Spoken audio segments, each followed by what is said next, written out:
سورۃ النور آیت نمبر 44۔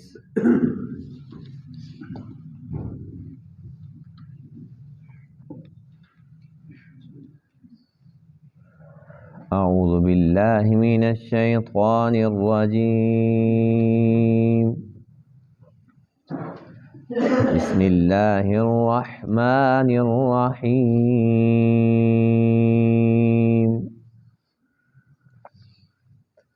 واللہ خلق كل دابة من ماء فمنهم من يمشي على بطنه ومنهم من يمشي على رجلين ومنهم من يمشي على أربع يخلق الله ما يشاء إن الله على كل شيء قدير۔ لقد أنزلنا آيات مبينات والله يهدي من يشاء إلى صراط مستقيم۔ صدق اللہ العظیم۔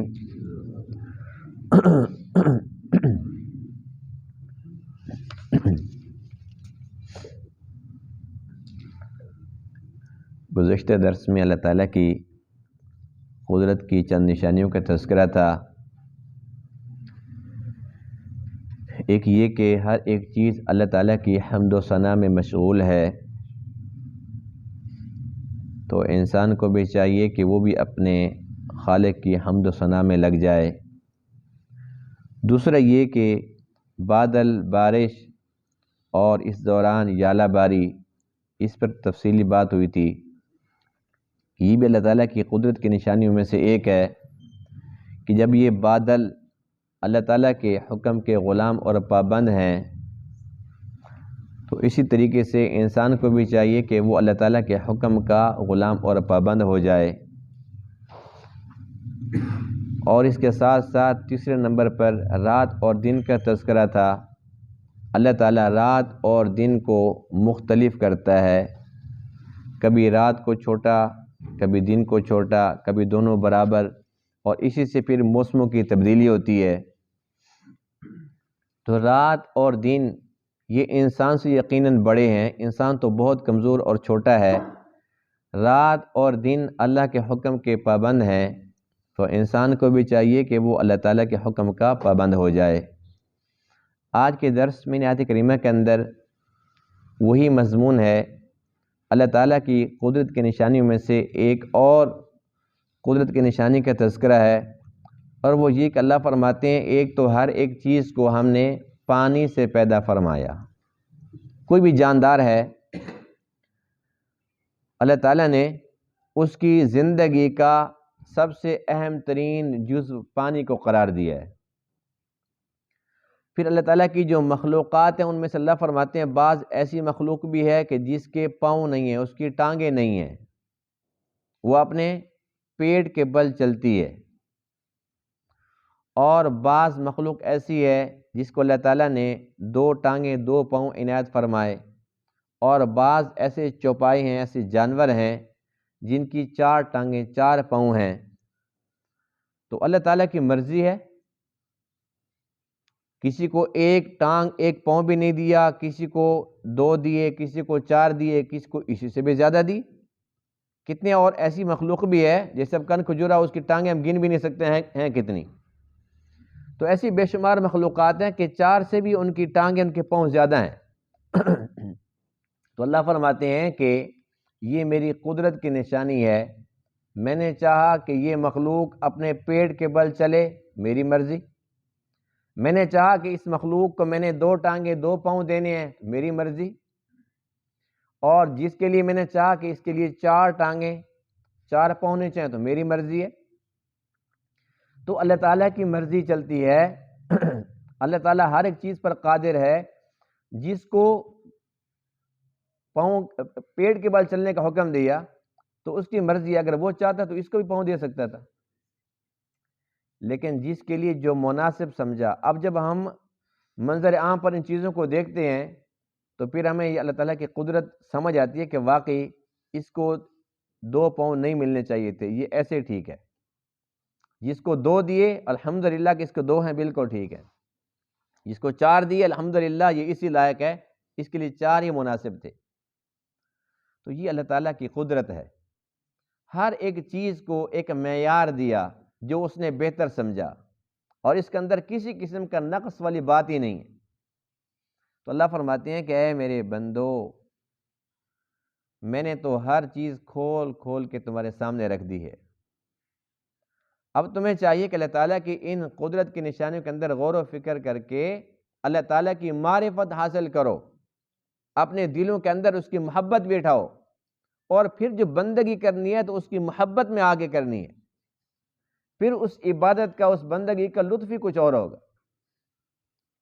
واللہ خلق کل دابہ، اور اللہ تعالیٰ نے پیدا فرمایا ہر ایک چوپائے کو، مما، پانی سے، فمنہم من یمشی علی بطنہ، بس بعض ان میں سے ایسے ہیں جو چلتے ہیں اپنے پیٹ پر، ومنہم من یمشی علی رجلین، اور ان میں سے بعض ایسے ہیں جو چلتے ہیں 2 پاؤں پر، ومنہم من یمشی، اور ان میں سے بعض ایسے ہیں یمشی علی اربع، جو چلتے ہیں 4 پاؤں پر۔ یخلق اللہ ما یشاء، پیدا کرتا ہے اللہ تعالیٰ جو چاہتا ہے۔ ان اللہ علی کل شیء قدیر، بے شک اللہ تعالیٰ ہر ایک چیز پر قدرت رکھنے والا ہے۔ لقد انزلنا آیات مبینات، البتہ تحقیق ہم نے اتاری واضح آیات۔ واللہ یہدی من یشاء، اور اللہ تعالیٰ ہدایت دیتا ہے جس کو چاہتا ہے، الی صراط مستقیم، سیدھے راستے کی طرف۔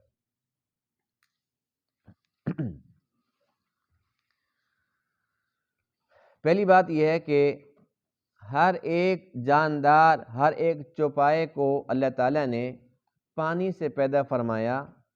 کیا مقصد؟ مقصد یہ کہ پانی جزو لازم ہے، پیدائش کے اندر بھی اور بقیہ زندگی کے اندر بھی۔ حضرت آدم علیہ السلام کو اللہ تعالیٰ نے کس چیز سے پیدا فرمایا؟ مٹی سے، لیکن اس مٹی کے اندر پانی ڈالا تو وہ گارا بن گیا، اس سے آدم بنے، تو پانی تو آ گیا۔ پھر اس کے بعد حضرت آدم علیہ السلام اور اماں حوا کے ملاب سے یہ ساری دنیا آباد ہے۔ تو جتنے بھی انسان ہیں ان سب انسانوں کی ابتدا ایک قطرہ آب سے ہے، کہ ماں باپ کے ملاب سے بچہ پیدا ہوتا ہے تو وہ ذریعہ کیا بنتا ہے؟ وہ پانی۔ تو ہر ایک انسان جو بھی دنیا میں آتا ہے اس کی ابتدا، اس کی بنیاد پانی سے ہے، اور پھر اس کے بعد ہم ایک تو پانی پیے بغیر زندہ نہیں رہ سکتے، پانی لازم ہے۔ پھر یہ کہ جتنی چیزیں ہم کھاتے ہیں وہ بھی بغیر پانی کے نہیں ہیں۔ ہم جو اناج کھاتے ہیں، جتنے پھل فروٹ استعمال کرتے ہیں، اگر ان کو پانی نہ ملے تو یہ کیسے پیدا ہوں گے؟ تو ان کو پانی ملتا ہے، انہیں وجود ملتا ہے، پھر ہم انہیں استعمال کرتے ہیں، تو یہ ہماری جو غذا ہے اس کا انحصار بھی پانی پر ہے۔ یعنی ہم پانی پیے بغیر بھی نہیں رہ سکتے، اور پانی کے بغیر ہم کچھ کھا پی بھی نہیں سکتے۔ اس لیے اللہ فرماتے ہیں وَجَعَلْنَا مِنَ الْمَاءِ كُلَّ شَيْءٍ حَيٍّ، ایک اور آیت میں ہے یہی مضمون۔ اللہ فرماتے ہیں کہ ہر ایک جاندار کی زندگی ہم نے پانی سے وابستہ کر دی ہے، اور اسی طریقے سے انسانوں کے علاوہ جتنے بھی جاندار ہیں ان سب کا سلسلہ یہی ہے کہ پانی ان کے لیے لازم ہے، ان کی ابتدا کے اندر بھی اور پھر ان کی خوراک کے اندر بھی پانی ایک بہت بڑا جزو ہے۔ پھر اس کے بعد اللہ تعالیٰ کی مخلوقات میں سے بعض ایسی ہے جو پیٹ پر چلتی ہے۔ اس کی مثال پانی کے اندر دیکھتے ہیں تو مچھلی ہے، مچھلی کی ٹانگیں ہوتی ہیں، اس کے پاؤں ہوتے ہیں، لیکن وہ کتنی تیزی کے ساتھ پانی کے اندر دوڑتی ہے، چلتی نہیں ہے، دوڑتی ہے، کہ انسان بڑا تیز رفتار بھی ہو اس کے پیچھے لگ جائے لیکن نہیں پکڑ سکتا۔ اور پھر خشکی کے اندر ہم دیکھتے ہیں سانپ کو، سانپ کی ٹانگیں اس کے پاؤں ہوتے ہیں، لیکن انسان سے زیادہ تیز رفتار ہے وہ، اور ایسی ایسی جگہ پر بغیر ٹانگوں کے، بغیر پاؤں کے وہ اوپر چڑھ جاتا ہے، درختوں کے اوپر چڑھ جاتا ہے، ایسی ایسی بلڈنگوں کے اوپر چڑھ جاتا ہے کہ انسان بھی نہیں چڑھ سکتا، جس کے پاس ہاتھ بھی ہیں اس کے پاؤں بھی ہیں۔ تو اللہ تعالیٰ نے اس کو ٹانگیں اور پاؤں کیوں نہیں دی؟ اللہ فرماتے ہیں یخلق اللہ ما یشاء، اللہ جو چاہتا ہے پیدا کرتا ہے۔ جب اس سانپ کی حرکتیں دیکھتے ہیں تو اللہ تعالیٰ کا شکر ادا کرتے ہیں کہ اس کے ابھی تو پاؤں نہیں تھے، اگر اس کی ٹانگیں اس کے پاؤں ہوتے تو انسان زمین پر چلتا کیسے، اسے چھوڑتا؟ تو اللہ تعالیٰ نے اس کو جس حال میں رکھا الحمدللہ، یعنی اس کے لائق یہی تھا۔ پھر اس کے بعد کچھ ایسے ہیں من یمشی علی رجلین، جو دو پاؤں پر چلتے ہیں۔ انسان کے کتنے پاؤں ہوتے ہیں؟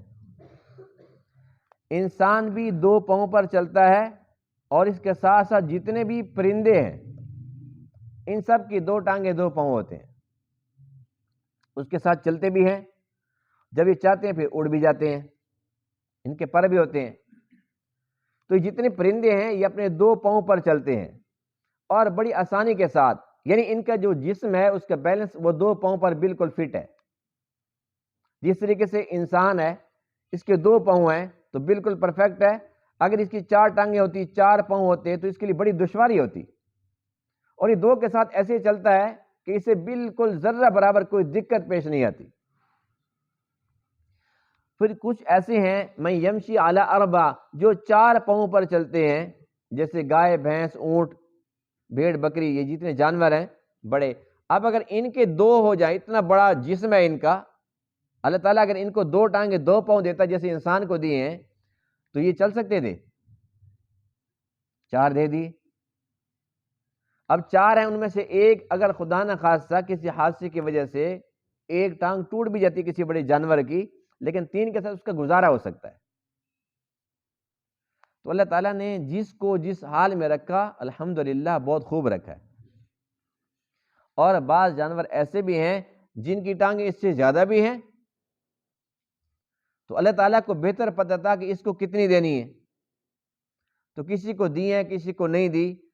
اب اللہ تعالیٰ کی قدرت دیکھیے، انسان یعنی کہ ماں باپ بالکل ٹھیک ٹھاک ہیں، ان کی جو اولاد ہے پیدائشی طور پر کسی کی ایک ٹانگ ہے، ایک پاؤں ہے ہی نہیں، کسی کے پیدائشی طور پر ایک ہاتھ نہیں ہے۔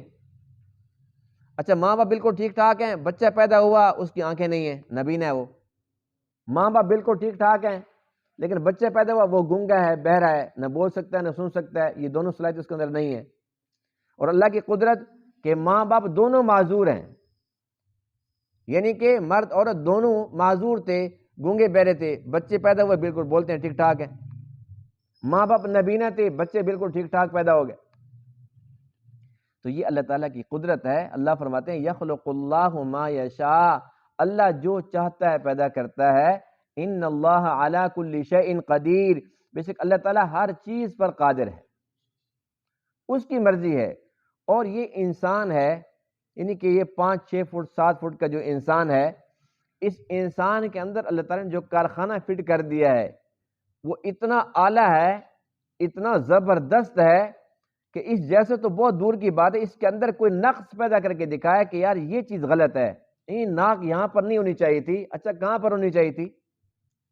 پورے جسم پر اس کو گھما کر دیکھو کہ یہاں نہیں تو کسی اور جگہ پر لگا کر دیکھو، کہیں ناک فٹ نہیں آتی۔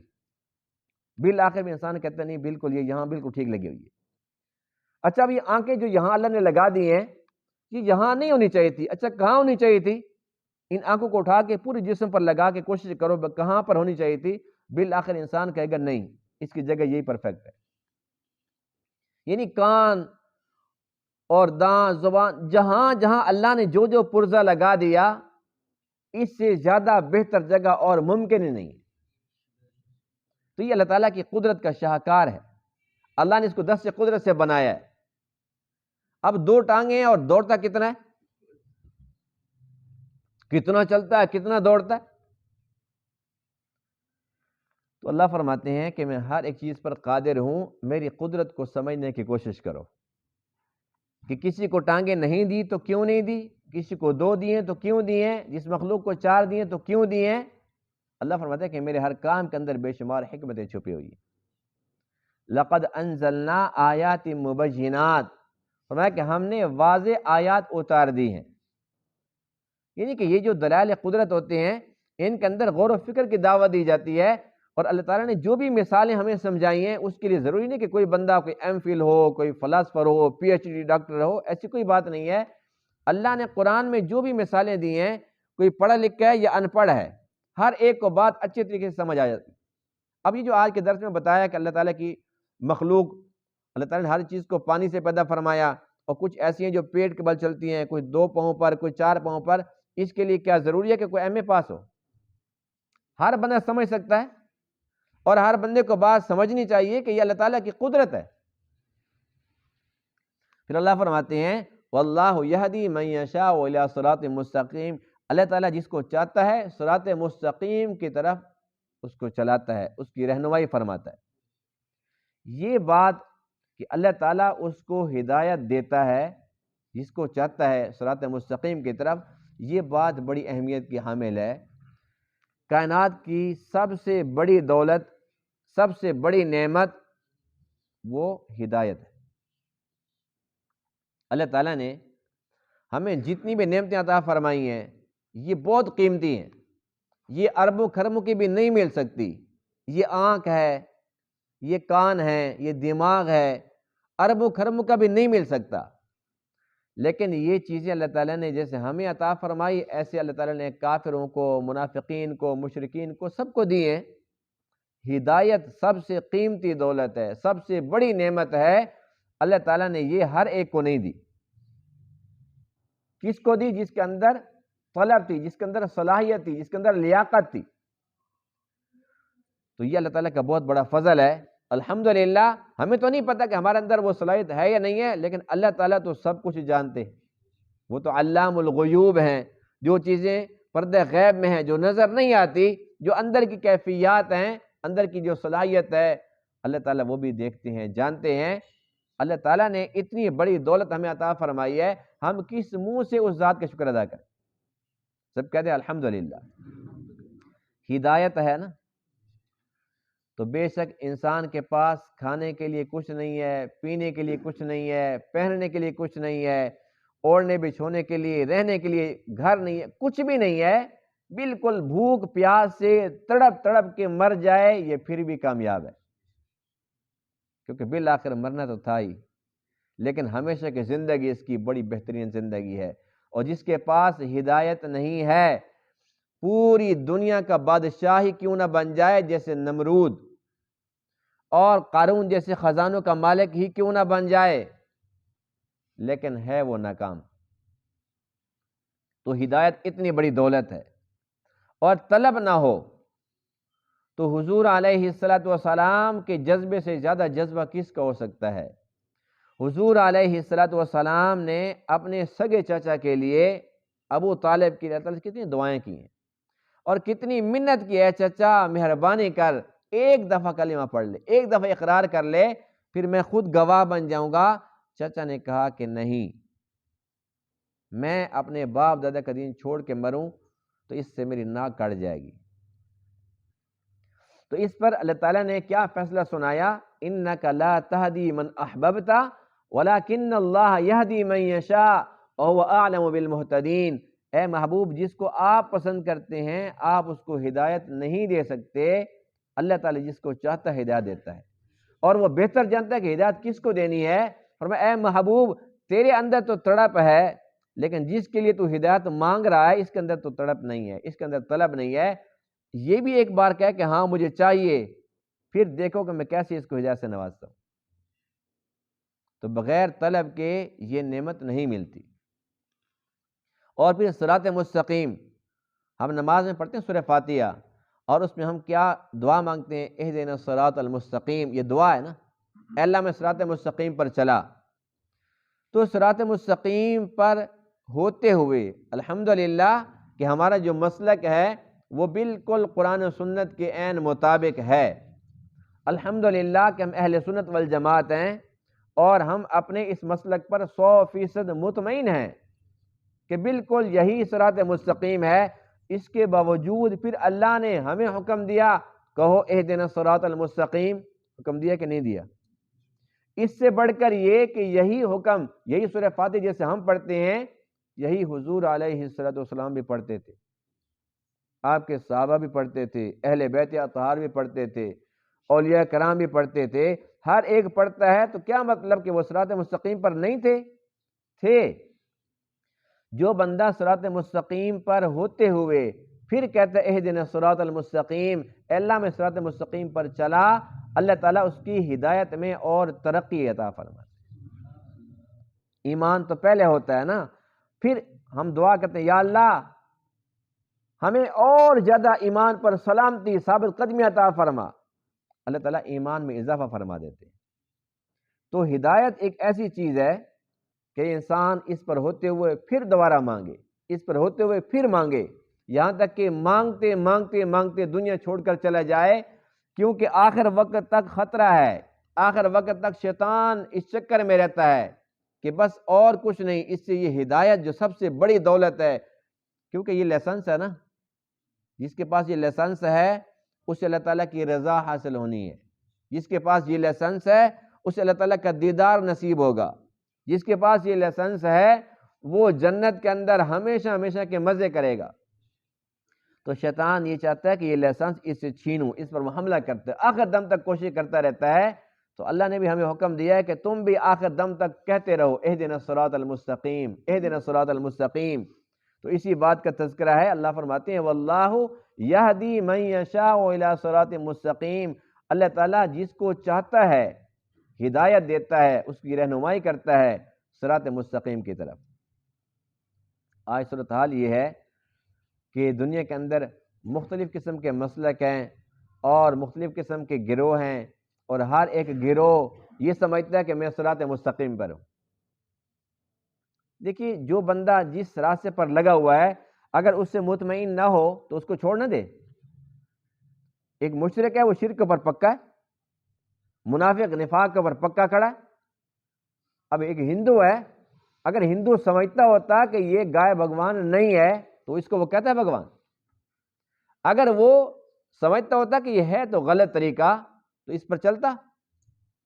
وہ مطمئن ہے کہ یہ میری یہ جو دیوی ہے، یہ کالی ماتا ہے، یہ مجھے دولت دیتی ہے، یہ لکشمی دیوی ہے، یہ دولت دیتی ہے، یہ مجھے عزت دیتی ہے، یہ مجھے راہ دیتی ہے، یہ مجھے بیٹے دیتی ہے۔ مختلف قسم کی اس نے دیویاں بنا رکھی ہیں جن کو خود بناتا ہے، خود لٹکاتا ہے، خود اس کے سامنے کھڑا ہو کے پھر اس کو ہاتھ جوڑ کے کھڑا ہوتا ہے۔